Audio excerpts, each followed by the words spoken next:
जय हिंद फ्रेंड्स। आज का बचा हुआ टॉपिक मतलब लास्ट वाली क्लास का बचा हुआ टॉपिक वर्णमाला में जो मैंने स्वर आपको कंप्लीट किया था।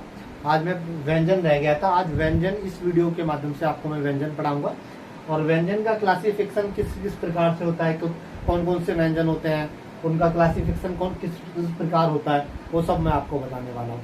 तो इस वीडियो के माध्यम से मैं आपको व्यंजन पढ़ाने वाला हूँ। इससे पहले अल्फाबेट में मतलब वर्णमाला में मैं स्वर कंप्लीट कर चुका हूँ, मूल स्वर, दीर्घ स्वर और इसका वर्गीकरण मुख्य आधार पर, जीव के आधार पर, होश के आधार पर, इन सब का वर्गीकरण मैं आपको लास्ट वीडियो में कंप्लीट कर चुका हूँ। आज का टॉपिक वर्णमाला में ही व्यंजन रहेगा और व्यंजन को मैं आपको पढ़ाने वाला हूँ।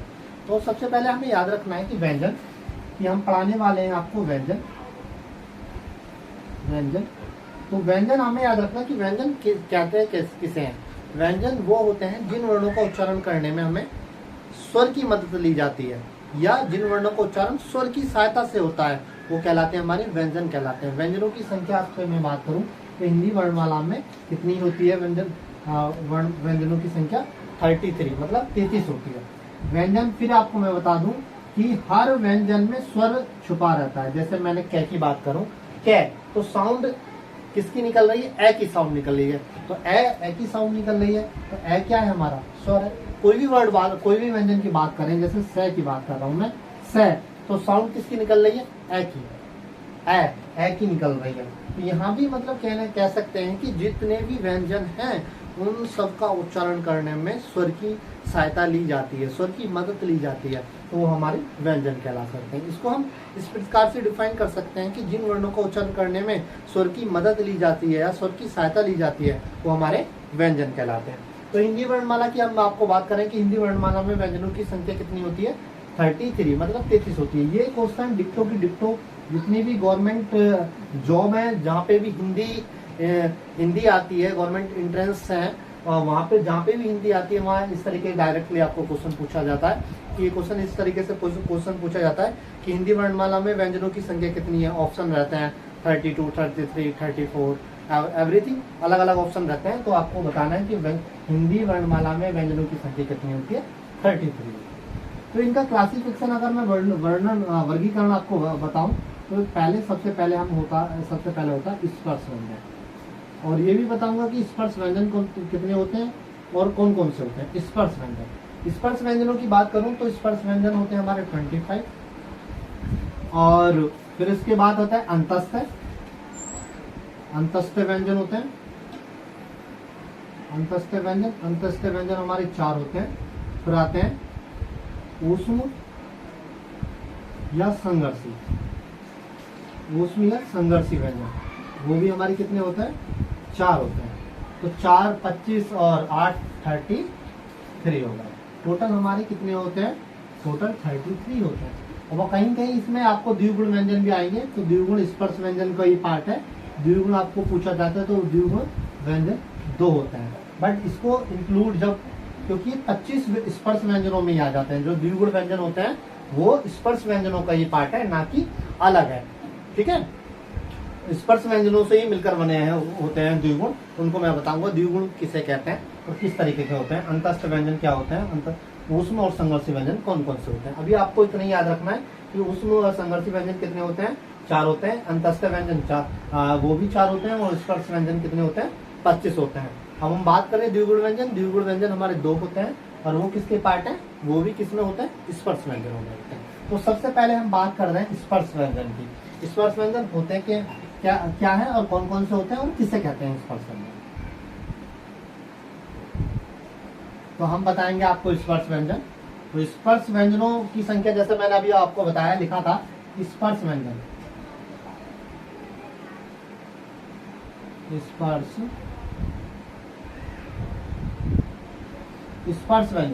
स्पर्श व्यंजनों की संख्या कितनी होती है? 25 होती है। तो 25 होती है। याद रखना कौन कौन से होते हैं स्पर्श व्यंजन।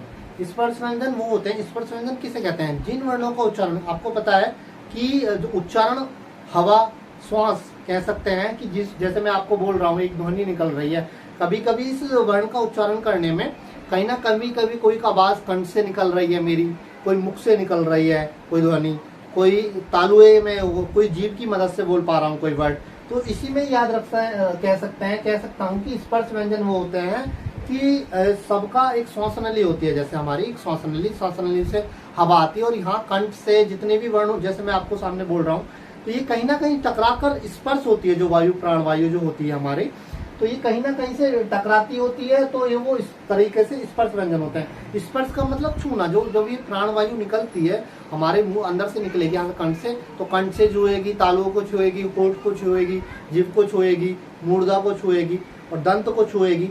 तो इस तरीके से आपको बताने वो होते हैं। स्पर्श का मतलब है छूना। व्यंजन मतलब कह सकते हैं कि स्पर्श व्यंजन वो हो सकते हैं, वो होते हैं जिनका उच्चारण करने में हवा मतलब प्राणवायु मुख, जीभ, होठ, दंत, कंठ, तालवे को स्पर्श करती है या छूती है, वो स्पर्श व्यंजन कहलाते हैं। तो अभी आपको मैं बताऊं कि स्पर्श व्यंजनों की संख्या कितनी होती है? 25 होती है। स्पर्श व्यंजन कौन कौन से होते हैं, जैसे मैं आपको बताऊं, एक तो होता है क वर्ग। याद रखना, एक फैमिली है, जैसे हम लोग एक फैमिली है, सबका एक अलग अलग कम्युनिटी में बटे हुए हैं, अलग अलग समुदाय में बटे हुए हैं, बट इसमें क्या है, हमारी कम्युनिटी में बहुत सारे लोग हैं, है ना। तो इसी प्रकार इसमें इसके लिमिटेड लोग हैं, लिमिटेड वर्ड है। तो जैसे मैं आपको बताऊं क वर्ग में भी पांच फैमिली है, एक फैमिली 5 मेंबर रखती है, मतलब 5 वर्ड रखती है। तो 5 × 5 दैट इज 25। तो इस तरीके से 25 वर्ड होते हैं। मैं आपको बताऊं क वर्ग। तो क वर्ग मतलब आपको बताऊं, एक तो क हो गया, है, ग और ड, मतलब क वर्ग के ये सदस्य हैं, क कबूतर, ख खरगोश, ग गमला, घ घड़ी और अड़े खाली। फिर इसी प्रकार में च वर्ग की बात करता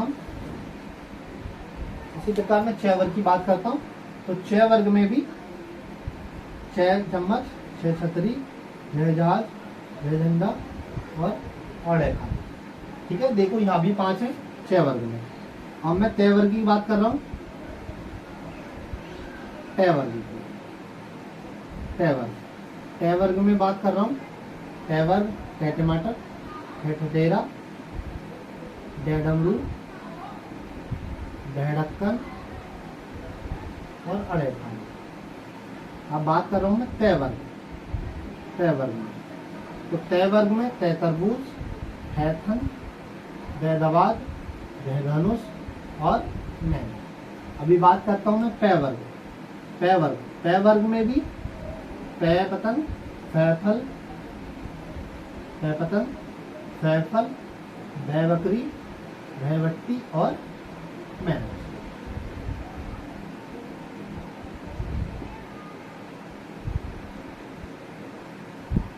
ठीक है, इस तरीके से टोटल हो गए 5 वर्ड। यहाँ देखना, 5 वर्ड इसमें, 5 वर्ड इसमें, 5 वर्ड इसमें, 5 इसमें, टोटल कितने हो गए? 25 वर्ड।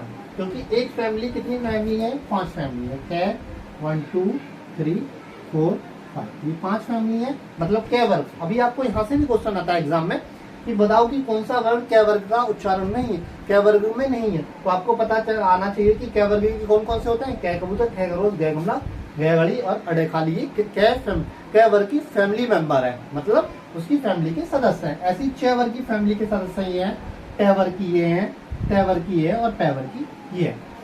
इतनी बात आप लोगों को समझ में आ गई होगी। इससे पहले आपको, अभी आप सोच रहे होंगे सर ये आपने जो लिखा है ये क्या है, ट के नीचे बिंदु क्या है। तो प्यारे बच्चों मैं आपको बता दूं, अभी जैसे मैंने आपको बताया, लिख के बताता हूँ। तो ये और ये क्या है? 2 वर्ड, 2 अलग अलग वर्ड हैं।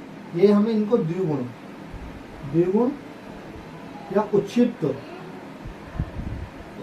व्यंजन कहते हैं। किसे कहते हैं? द्विगुण या उच्छिप्त। द्विगुण उच्छिप्त व्यंजन कौन कौन से हमारे? 2 हैं, ड़ और ड। याद रखना, कोई भी वर्ड की शुरुआत इन वर्डों से शुरुआत नहीं होगी। जैसे मैं आपको लिखाऊं, आपको लिखा जाएगा सड़क। किसी भी वर्ड की शुरुआत इससे शुरुआत नहीं होगी। ये किसी या तो बीच में आएंगे या लास्ट में आएंगे। ठीक है, जैसे सड़क, इस तरीके के बहुत सारे वर्ड हो सकते हैं। तो द्विगुण या उच्छिप्त व्यंजन किसे कहते हैं? द्विगुण या उच्छिप्त व्यंजन वो वर्ण जिनका उच्चारण करने में जीभ एकदम तालुए से लगे और फटाक दिशी ना नीचे आ जाए, मतलब तुरंत तत्काल नीचे आ जाए स्पीड से, तो क्या कहलाते हैं? वो द्विगुण व्यंजन कहलाते हैं। द्विगुण व्यंजनों की संख्या हमारी 2 होती है, ड़ और ड। अभी अब मैंने आपको स्पर्श व्यंजन बताया। स्पर्श व्यंजनों की संख्या 25, और द्विगुण व्यंजनों की संख्या 2 और द्विगुण व्यंजन कौन कौन से होते हैं ये भी मैं आपको बता चुका हूँ। इसके बाद अभी जैसे मैंने बताया कि स्वर्ग में अभी हमने क्या पढ़ा, स्पर्श व्यंजन पढ़ा। स्पर्श व्यंजन के पढ़ाने के बाद अभी हमें क्या पढ़ना, अंतस्थ और ऊष्म या संघर्षी व्यंजन। अभी आप कहेंगे सर ऊष्म और संघर्षी व्यंजन क्या होते हैं, तो मैं 1 मिनट इसको रफ कर देता हूँ। रफ करने के बाद फिर आपको यहीं पे समझाता हूँ ऊष्म और संघर्षी। सीधा सीधा बात है, अंतस्थ है। अंतस्थ व्यंजन आपको बताए होंगे सर ने, और ये भी याद रखना है कि अंतस्थ व्यंजन होते कौन कौन से हैं। अंतस्थ व्यंजन हमारे 4 व्यंजन होते हैं। अंतस्थ व्यंजन जैसे मैं अब आपको बताऊं, अंतस्थ व्यंजन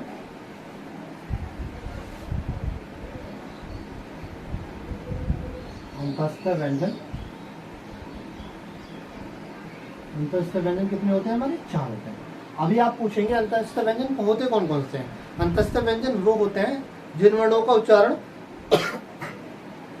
जो स्वर के भी मध्य आए और व्यंजन के भी मध्य आए, जो स्वर में भी प्रयोग हो और व्यंजनों के भी मध्य हो प्रयोग हो, तो वो क्या कहलाते हैं हमारे अंतस्थ व्यंजन। तो अंतस्थ व्यंजन कौन कौन से होते हैं हमारे, ये, रे, ले और वे। क्या जी हमारा, ये यज्ञ, रे रथ, ले लट्टू, वे वन। ठीक है, ये हमारे स्पर्श व्यंजन क्या है। अभी आपसे क्वेश्चन यहीं से जब अंतस्थ में पढ़ा रहा हूं तो ये इसमें याद रखना, ये और वे इनको क्या कहते हैं हम, अर्ध स्वर कहते हैं। अभी कभी ये क्वेश्चन बहुत important, very very important question है। ये अक्सर परीक्षाओं में पूछा जाता है कि अर्ध स्वर कौन से हैं। अर्ध स्वर रे और वे होते हैं, ये रथ और वे वन अर्ध स्वर, क्योंकि इनका प्रयोग कभी स्वरों में भी प्रयोग किया जाता है और कभी व्यंजनों में प्रयोग होता है, इसलिए इनको अर्ध स्वर पूछा जाता है। अभी आपसे पूछा जाए अंतस्थ व्यंजन कौन से होते हैं, तो आपको बताने 4 होते हैं, ये, रे, ले, वे। अभी आपसे पूछा जाए कि अर्ध स्वर क्या होते हैं, और अभी जैसे मैंने आपको बताया कि अंतस्थ व्यंजन 4 होते हैं, और आप कहोगे सर कौन कौन से होते हैं, ये मैंने आपको सामने लिखा है। अभी कैसे किन्हें कहते हैं, जिन व्यंजनों का प्रयोग स्वर और व्यंजनों में दोनों में किया जाए वो क्या कहलाते हैं, हमारे अंतस्थ व्यंजन कहला जाते हैं। अभी इसी प्रकार से अर्ध स्वर, अर्ध स्वर हमारे 2 हैं, ये और वे, जिनका प्रयोग कभी स्वर कर लेते हैं और कभी व्यंजन कर लेते हैं। जो स्वर में भी प्रयोग होते हैं और कभी व्यंजनों में भी प्रयोग होते हैं, वो हमारे अर्ध स्वर कहलाते हैं। ठीक है, इतनी बात आप लोगों को समझ में आई होगी। इसके बाद जो हमने व्यंजन का भी जो बचा है, और इसमें बचा है क्या, इसके बाद अभी बचा है हमारा इस ऊष्म या संघर्षी, ऊष्म व्यंजन, ऊष्म या संघर्षी व्यंजन। आप कहेंगे ऊष्म या संघर्षी व्यंजन क्या होते हैं, वो भी ऊष्म और संघर्षी व्यंजन भी हमारे कितने होते हैं, 4 होते हैं। ऊष्म और संघर्षी व्यंजन कितने होते हैं हमारे, 4 होते हैं। तो वो मुझे आपको बताने कौन कौन से होते हैं। सबसे पहले आपको समझना होगा कि ऊष्म और संघर्षी व्यंजन किसे कहते हैं। ऊष्म और संघर्षी व्यंजन वो होते हैं जिनका उच्चारण करते समय मुख द्वार से, मुख मतलब सारे, आपको बताया कि कोई भी वर्ड का कन्वर्सेशन जो हो रहा है, बोलचाल जो हो रही है, मुख के द्वारा हवा निकल रही है। बट जैसे मैंने आपको बताया था कि स्पर्श व्यंजन जो प्राणवायु होती है, जब निकलती है हमारे कंठ से कहीं ना कहीं टकराती है, जैसे कंठ से, तालुआ से, मूर्धना से, होठ से। अभी वो भी वर्ड बताने वाला हूँ कि किस वर्ड का उच्चारण कहाँ से होता है। जैसे अभी मैं आपको बताया तय का कहाँ से होता है, कै कबूतर का बताया, कंठ, तो कंठ से निकलेगा, है ना। ओ इन सभी के उनका होश का प्रयोग होता है। तो अभी मैं आपको इनका सबका बताऊंगा। पहले मैं आपको बता दूं कि ऊष्म व्यंजन और संघर्षी व्यंजन, हर वर्ड का उच्चारण स्थान में आपको बताऊंगा। जैसे आपको मैंने बताया कि वर्णमाला में टोटल 52 वर्ड होते हैं, तो हर 52 वर्ड का उच्चारण मैं आपको बताऊंगा, बट एज ए ट्रिक से। ऐसे तो याद करना बहुत टफ रहेगा कि कै का वर्ग उच्चारण कहाँ से है, टे का कहाँ, हर का मतलब हर पार्टिकुलर एक वर्ड का उच्चारण स्थान याद करना काफी टफ रहेगा। बट उसको मैं इजीली तरीके से आपको समझाने की कोशिश करूंगा, और आशा करूंगा कि आप लोग अच्छी तरीके से समझें उसको। तो मैंने आपको बताया कि ऊष्म और संघर्षी व्यंजन वो व्यंजन होते हैं कि जिनका उच्चारण करते समय मुख द्वार से गर्म हवा निकले। ऊष्म मतलब संघर्षी, या जिन वर्णों को उच्चारण कर रगड़ के निकले, मतलब घर्षण पैदा हो, तो वो क्या कहलाते हैं, हमारे ऊष्म व्यंजन कहलाते हैं। ऊष्म व्यंजन हो जाते हैं हमारे 4 होते हैं। कौन कौन से होते हैं, सह सलजम, सह षटकोण, सरेपा और है अलकारा। ये 4 व्यंजन होते हैं। ये थी हमारे व्यंजन का क्लासिफिकेशन। इसके बाद संयुक्त व्यंजन आते हैं। संयुक्त व्यंजन, संयुक्त व्यंजन क्या होता है? संयुक्त व्यंजन आपको बताऊं, संयुक्त व्यंजन भी 4 होते हैं। संयुक्त व्यंजन कितने होते हैं? संयुक्त व्यंजन भी 4 होते हैं। आपसे पूछा जाए संयुक्त, संयुक्त का मतलब है जुड़कर बना होना, तो जुड़कर संयोग से बना होना। अभी याद रखना है कि सबसे पहले हमको ये याद रखना है कि संयुक्त व्यंजन जो बना है और किस किस के सहयोग से मिलकर बना है। तो सबसे पहले हमें ये याद रखना है कि जो संयुक्त व्यंजन है वो कौन कौन से हैं और कौन कौन से, जैसे मैंने बताया कि क्षय क्षत्रिय, पैर त्रिशूल, ये ज्ञानी और शेषनामी। ये हमारे 4 संयुक्त व्यंजन हैं। कौन कौन से? क्षय क्षत्रिय, त्रिशूल, जय ज्ञानी और शेषनामी। जैसे आप कहोगे सर संयुक्त का मतलब मिलकर बना होता है, ये तो किसी बन ही नहीं रहे, कैसे कैसे मिलकर बनाए? तो वो मैंने आपको बता रहा हूँ। जो क्षय क्षत्रिय वो कै हलंत प्लस क्षय से मिलकर बना है, शेष से, ठीक है। जो तय बना है वो तय प्लस रह के सहयोग से बना है। जय बना है जय प्लस रह के सहयोग से मिलकर बना है। और शय बना है शय हलंत प्लस रह के सहयोग से बना है। कभी कभी एग्जाम में ये सीधे सीधे आता है कि क्षय जो संयुक्त व्यंजन है क्षय, ये किसके सहयोग से मिलकर बना है? तो कै प्लस स से मिलकर बना है। तय त्रिशूल किसके सहयोग से बना है? तय हलंत प्लस रह से मिलकर बना है। यह ज्ञानी किससे मिलकर बना है? तय प्लस जय प्लस रण से मिलकर बना है। शय श्रमिक स प्लस रह से मिलकर बना है। तो इस तरीके से हमारे स्पर्श व्यंजनों होते हैं हमारे ये टोटल 4। तो किस किस से मिलकर बना है? सीधा सीधा एग्जाम में पूछा जाता है कि क्षय किसके संयुक्त व्यंजन है, किसके संयुक्त से मिलकर बना है? तो कै प्लस से इस प्रकार से बना है। अब जैसे मैंने अभी आपको व्यंजन में क्या स्पर्श व्यंजन पढ़ा दिया, द्विगुण व्यंजन पढ़ा दिया, संघर्षी, अंतस्थ है और संयुक्त व्यंजन पढ़ा दिया। अब हम बात करते हैं टोटल अल्फाबेट की। 2 प्रकार से और वर्गीकरण किया जाएगा, एक घोष के आधार पर और एक प्राण के आधार पर। पूरा वर्णमाला का उच्चारण किसके आधार पर किया जाएगा? घोष और प्राण के आधार पर। प्राण मतलब हवा, वायु, और घोष मतलब कंपन। किसका कंपन? स्वर तंत्रियों का कंपन, ठीक है। वो आगे मैं आपको अभी बताने वाला हूँ। आशा करता हूँ आप लोगों को जितना मैंने पढ़ाया कितना आप लोगों को समझ में आ गया होगा। चलो रफ करता हूँ।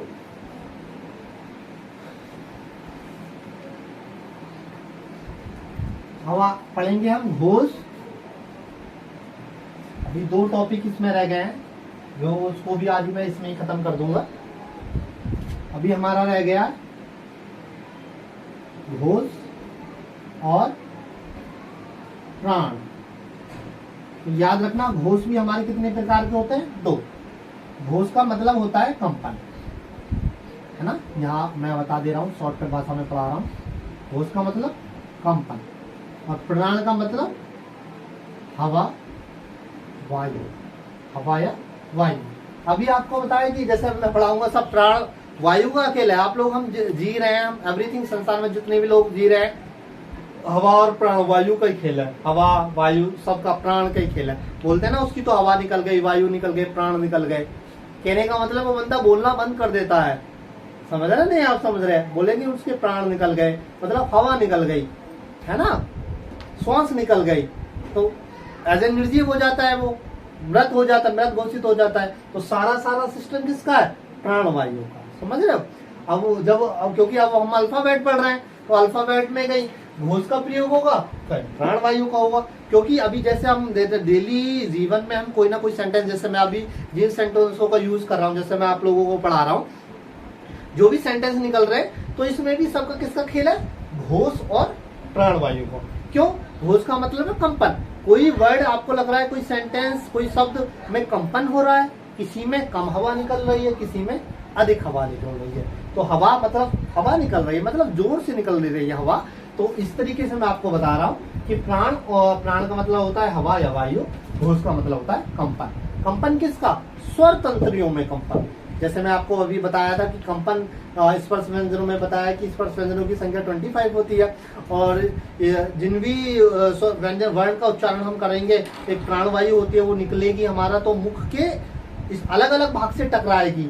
तो कहीं से कंठ कैसे, कभी कैसे निकल के कै का साउंड आ रहा है, कंठ से टकरा रही है, दंत से टकरा रही है तो तय का साउंड आ रहा है, तय आ रहा है, सेवर के साउंड आ रहा है, तेवर के साउंड आ रहा है, और से भी आ रहा है। होठ से टकरा रही है तो पेवर का साउंड आ रहा है, और छोटा ऊपर बड़ा ऊ आ रहा है। फिर कहीं कहीं ऐसा होता है कंठ और तालव्य दोनों मिलकर बनाएंगे, दंत ओष्ठ मिलकर बनाएगा, दंत मूल बनाएगा। उन सबका वर्णोच्चारण मैं धीरे धीरे आपको अभी समझाने वाला हूँ इसी वीडियो में। हाँ, तो सबसे पहले मैंने आपको बताया घोष।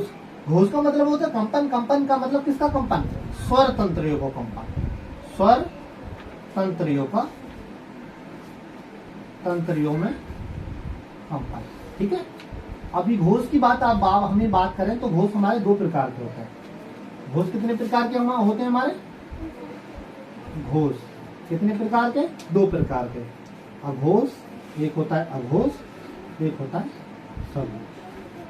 पहले हम घोष की बात करें, अभी फिर प्राण की बात करूं।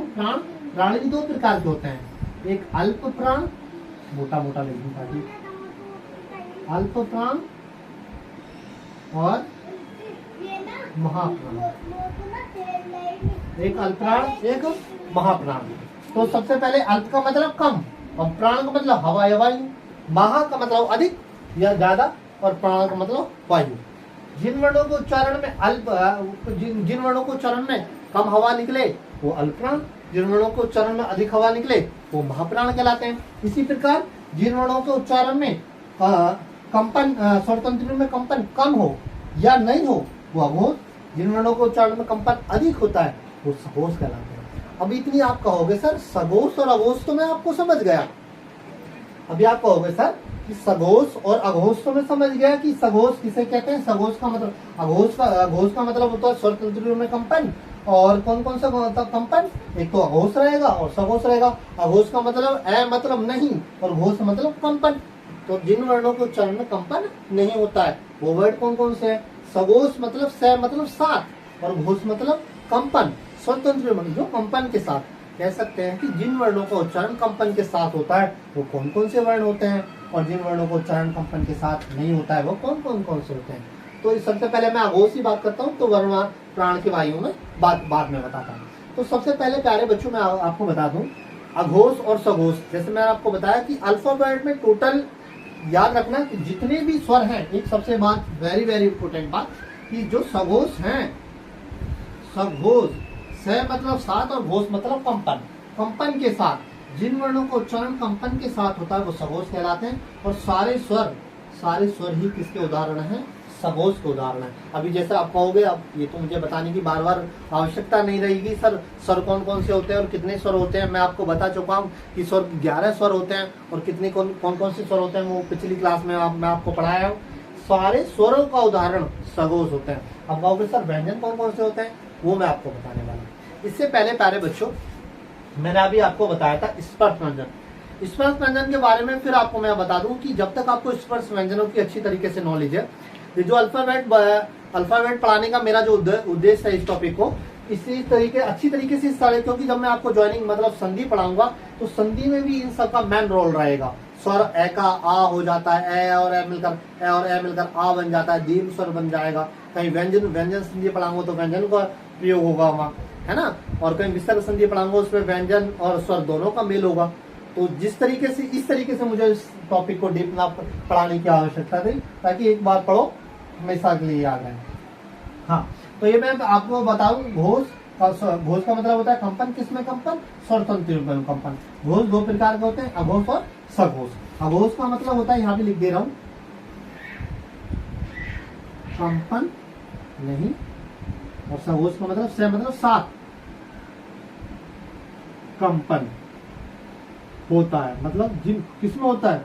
जिन वर्णों के उच्चारण में, जिन व्यंजनों के उच्चारण में। ठीक है, और बताया सघोष सारे क्या होते हैं? सारे सघोषी स्वर होते हैं। अब सबसे पहले इसको आसान बनाने का सबसे अच्छा तरीका है अघोष। अघोष याद रखना, किसी वर्ण का पहला और दूसरा वर्ण, किसी वर्ण का पहला और दूसरा वर्ण क्या होता है? अघोष। बाकी के बचे हुए वर्ण क्या होते हैं? सघोष। तीसरा, चौथा, पांचवा वर्ण। मतलब कह सकते हैं इसको मैं और डीप शॉर्टकट भाषा में बताऊं कि प्रत्येक वर्ग, अब ये तुम्हें अभी बात समझ नहीं आएगी, ताकि मैं स्पर्श व्यंजन लिखूंगा तब समझ में आएगा। अभी कहोगे सर तीसरा, चौथा, पांचवा वर्ण कौन कौन सा होता है? प्रत्येक वर्ग का तीसरा, चौथा और पांचवा वर्ण क्या होता है? सघोष कहलाता है। और इसका प्रत्येक वर्ग, अभी आपको मैंने बताया कि वर्ग, जैसे मैं आपको बता रहा कै वर्ग, छह वर्ग, हाँ, प्रत्येक वर्ग का पहला और दूसरा वर्ण क्या होता है? अघोष। जैसे मैं आपको बताया, जैसे मैंने बताया कै, तो मैंने आपको बताया था कि प्रत्येक वर्ग में 5 मेंबर है और स्पष्ट व्यंजन, जैसे मैंने बताया कै कबूतर, कै खरगोश, गै गमला और गै घड़ी और छह वर्ग की बात करूं, छह चम्मच, छह छतरी, गै धाज, गै झंडा और अड़े खाने। टैवर की बात करूं मैं, तो टैवर की बात कर रहा हूँ, टैटमटर, टैटेटेरा, डैडमरू, डैढक्कन और डैढक्कन और अड़े खाने। युग्म नहीं लिखे मैंने। और इसके बात करता हूँ टैवर की, टैवर की तरबूज, गवाद, धनुष और मैन। टैवर की बात करता हूँ तो आपको याद होनी चाहिए, पै पतंग, फल, गै बकरी, गैवटी और मैम, ताकि जब आपको ये याद रहेंगे तो आसानी से आप शॉर्टकट पे याद कर अच्छी तरीके से कर पाएंगे कि प्रत्येक वर्ग का अघोष और सघोष किसे कहते हैं। जैसे यहीं से याद रखना, इसी ट्रिक से, इसी सघोष स्पर्श व्यंजन से आप अघोष और सघोष पहचानना याद करेंगे, इसी स्पर्श व्यंजन की मदद से अल्पप्राण और महाप्राण से। जैसे एक बार फिर मैं आपको रिकॉल करा दूं, घोष का मतलब होता है कंपन, कंपन मतलब स्वर तंत्रियों में कंपन। घोष दो प्रकार के होते हैं, अघोष और सघोष। अघोष मतलब अ मतलब नहीं और घोष मतलब कंपन नहीं। जिन व्यंजनों के उच्चारण में या जिन वर्णों के उच्चारण में कंपन नहीं होता है वो अघोष कहलाता है। तो अब मैंने आपको बता दिया कि सारे स्पर्श व्यंजन, जो याद रखना, जो स्पर्श स्वघोष रहेगा वो अघोष नहीं रहेगा, जो अघोष रहेगा वो सघोष नहीं रहेगा। तो सीधा सीधा बात है कि अघोष, सारे व्यंजन, सारे स्वर क्या है हमारे? सघोष है। तो कहने का मतलब अघोष तो हो नहीं सकते सारे, अब क्या होंगे?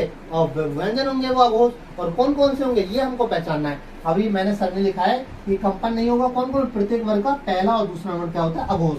अब गाएंगे सर प्रत्येक वर्ग का मतलब, जैसे अभी आपको मैंने बताया कै वर्ग का पहला वर्ण, तो आप गाएंगे कै वर्ग का पहला वर्ण कै कबूतर। अभी मैं बात करूं कै वर्ग का तीसरा वर्ण, कै वर्ग का तीसरा वर्ण, तो आप कै पहला, दूसरा, तीसरा, गै गमला हो गया। इसी प्रकार से प्रत्येक वर्ग का, प्रत्येक मतलब 5 वर्ग है हमारे पास। मैंने आपको पहले भी बताया था कि वर्ग हमारे कितने?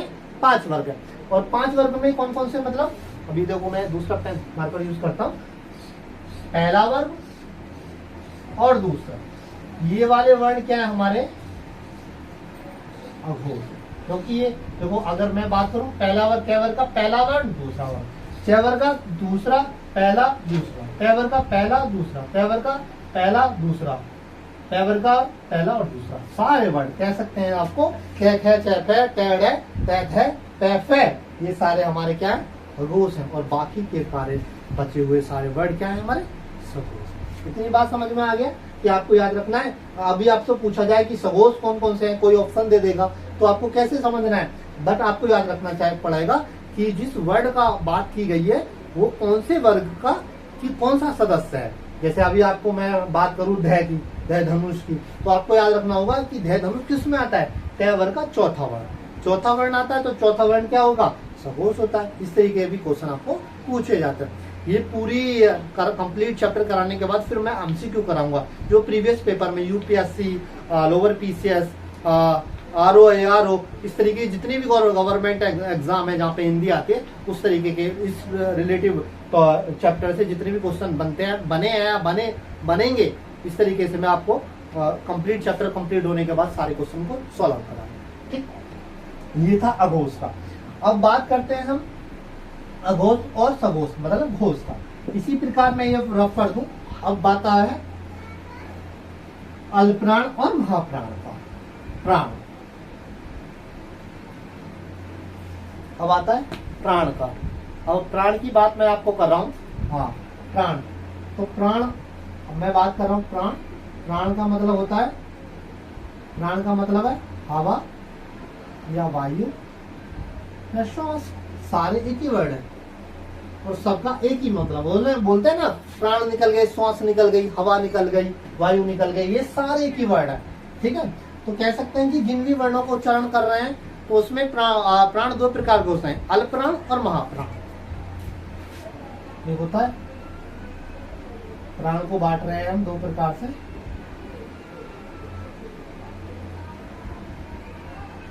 अल्पप्राण और एक महाप्राण। अल्पप्राण और महाप्राण। अल्पप्राण की बात कर रहा हूं मैं। अल्पप्राण, अल्पप्राण क्या हो सकते हैं? अल्पप्राण, अल्प मतलब कम और महा मतलब ज्यादा। जिन वर्णों के उच्चारण में कम हवा निकले, उच्चारण में कम हवा निकले, वो क्या कहलाते हैं? हमारे अल्पप्राण। और महाप्राण क्या कहलाते हैं? जिन वर्णों के उच्चारण में, वर्णों के उच्चारण में अधिक हवा निकले, वो क्या कहलाते हैं? हमारे निकले, वो कहलाते हैं हमारे महाप्राण। अभी आपको समझना है फिर अल्पप्राण और महाप्राण किसे कहते हैं। अल्पप्राण और महाप्राण याद रखना कि प्रत्येक, इसी में भी वही तरीका है कि प्रत्येक वर्ग का कौन सा? पहला, तीसरा और पांचवा वर्ग। पहला, तीसरा, पहला अल्पप्राण की बात कर रहा हूं मैं, इसलिए बता दे रहा हूं।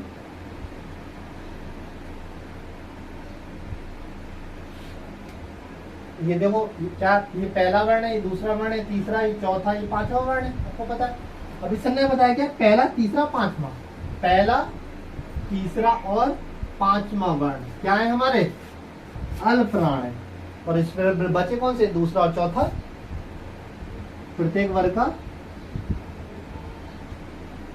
का दूसरा और चौथा वर्ण, दूसरा और चौथा वर्ण क्या है हमारे?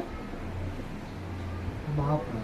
ये वाली बात है कि प्रत्येक वर्ग का पहला और दूसरा वर्ण क्या है हमारा? पहला, तीसरा, पांचवा वर्ण हमारा अल्पप्राण है और प्रत्येक वर्ग का दूसरा और चौथा वर्ण हमारा क्या?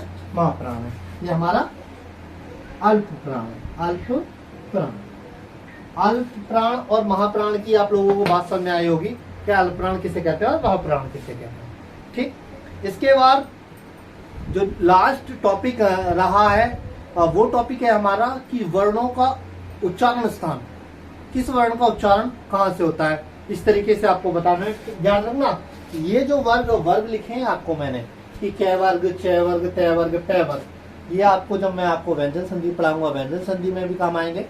और अभी अल्फाबेट पढ़ा रहा हूँ, अल्फाबेट में भी काम आ रहे हैं। ठीक है, जब आप अघोष और सघोष पहचानेंगे तब भी वहाँ काम आएंगे, और अल्पप्राण महाप्राण पहचानेंगे तब भी वहाँ काम आएंगे। प्लस जब हम क्लासिफिकेशन करेंगे किसके आधार पर? उच्चारण स्थान के आधार पर। किसका? वर्णों का क्लासिफिकेशन, मतलब वर्गीकरण, वर्णों का वर्गीकरण हम करेंगे उच्चारण स्थान के आधार पर। तो इन बीच वर्गों का प्रयोग आपको याद होना चाहिए, यूज होगा वहां भी, ये भी प्रयोग में आएंगे। जैसा भी आपको मैंने बताऊं कै वर्ग, तो वहां आपको ऐसे तो सारे टोटल 52 वर्ण है, तो 52 वर्ण का हर पार्टिकुलर वर्ण को आप याद रखना बहुत टफ हो जाएगा और ना इजीली आप याद रख पाएंगे। उसको जो वर्ग में, उन ट्रिक को मैंने आपको किसमें कंसीड कर दिया है? वो वर्ग में कर दिया है। क्या? कै वर्ग, च वर्ग, तय वर्ग, पै वर्ग, किस तरीके से किस वर्ग का उच्चारण किस से होता है, तो वो आपको मैं बताया। आशा रखता हूँ कि आप लोगों को अल्पप्राण महाप्राण जहाँ तक पढ़ाया आज समझ में आया होगा। अब मैं बात कर रहा हूँ वर्णों का उच्चारण स्थान। बहुत आसान है, 10 प्रकार से हो सकता है। 5 आपको मैंने बता दिया, 5 और बाकी का मिलाकर होता है। वो कौन कौन से होता है मैं आपको बता दूंगा। ठीक है, चलो ये मिटाता हूँ।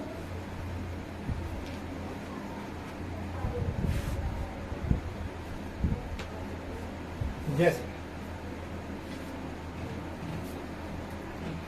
अभी हम पढ़ा रहे हैं क्या? वर्णों का वर्ण कंप्लीट मैं कर चुका हूँ। वर्णमाला में अभी मैंने क्या कंप्लीट करा? पिछली वीडियो में आपको क्लासिफिकेशन वर्णमाला की डिटेल बताई। वर्ण क्या होता है, स्वर क्या होता है, व्यंजन क्या होता है, और वर्ण, वाक्य, शब्द ये क्या होते हैं, ये सब मैंने आपको बताया। और अब आज की वीडियो में मैं आपको व्यंजन पढ़ाया हूँ। व्यंजन में भी स्पर्श व्यंजन, द्विगुण, अंतस्थ, संयुक्त, संघर्षी, कौन कौन से व्यंजन होते हैं, अल्पप्राण, महाप्राण, अघोष, सघोष, इन सब के बारे में आपको मैंने बता दिया है। यही पेपर में आता है और यहीं से क्वेश्चन पूछा जाता है। ठीक, और ये एक याद रखना, ये जो चैप्टर है नींव है हिंदी की।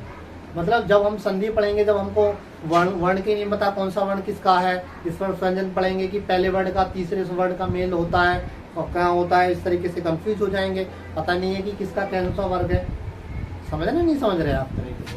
तो इसलिए जो मैंने आपको बताया कि 6 वर्ग का मेंबर ये है, कै वर्ग के ये है, टै वर्ग के ये है, कै वर्ग के ये है, पै वर्ग के ये है। इस तरीके का आपको याद रखना है, क्योंकि आप तो आसान है यार, इजीली है कि आप लोग सब इससे पढ़ के आए। स्टार्टिंग शुरुआत हमारी इसी से होती है, समझ रहे नहीं समझ रहे। चलो अब मैं पढ़ा रहा हूँ वो लास्ट इसका वर्णों का उच्चारण स्थान।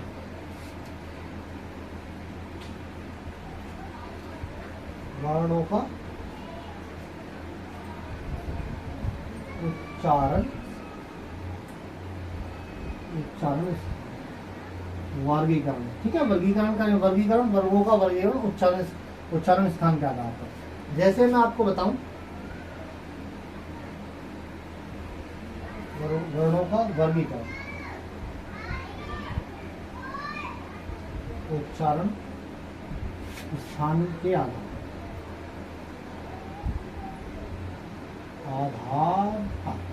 ठीक है, जैसे मैंने बताऊं कंठ, सबसे पहले हम कंठ से बात आते हैं। कंठ, कंठ मतलब ये, ठीक है, कंठ बोलते हैं ना, कंठ ये वाला। अब पूछेंगे आप कंठ से कितने किस किस वर्ण का उच्चारण होता है, तो सर आपको मैं बताऊंगा कंठ से क्या होता है। कै वर्ग, कै वर्ग, सारे वर्ग किसने, मतलब कै वर्ग के सारे उदाहरण जितने भी हैं वो क्या कहलाते हैं हमारे। जैसे मैं आपको बताऊं कै वर्ग में कै खे गए 4 वर्ग तक ये कै वर्ग के हो गए। और हमारा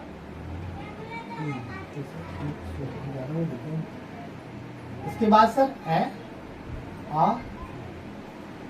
और अंग है और है, ये वर्ण हमारे कंठ से बोले जाते हैं, इनका उच्चारण कंठ से होता है।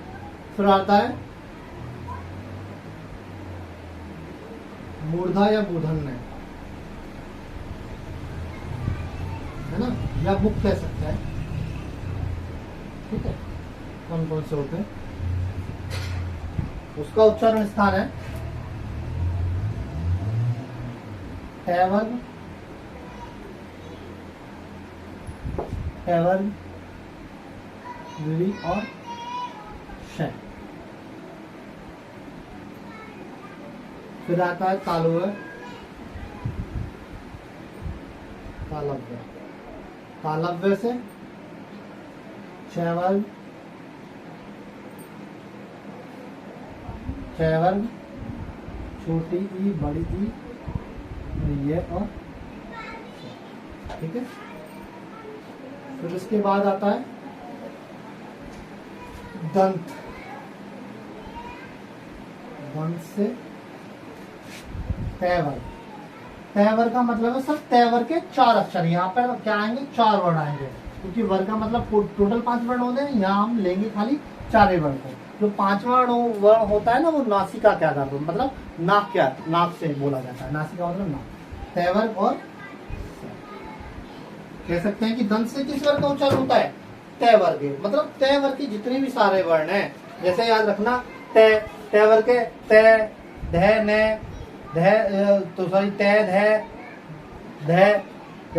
दवा, धै धनुष, इन सब का उच्चारण दंत की मदद से होता है। फिर अब बात करता हूँ 5वां होस्ट।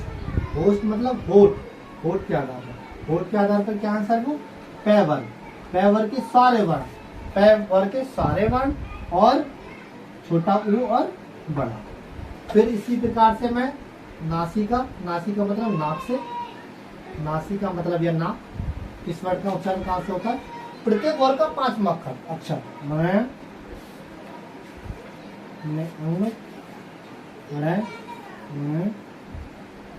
ये सारे हमारे क्या होते हैं, नासिका से बोले जाते हैं। 7वां है दंत ओष्ठ, इसको दंत ओष्ठ ऐसे भी लिख सकते हैं, दंत ओष्ठ, इसको ऐसे भी लिख सकते हैं दंत प्लस ओष्ठ।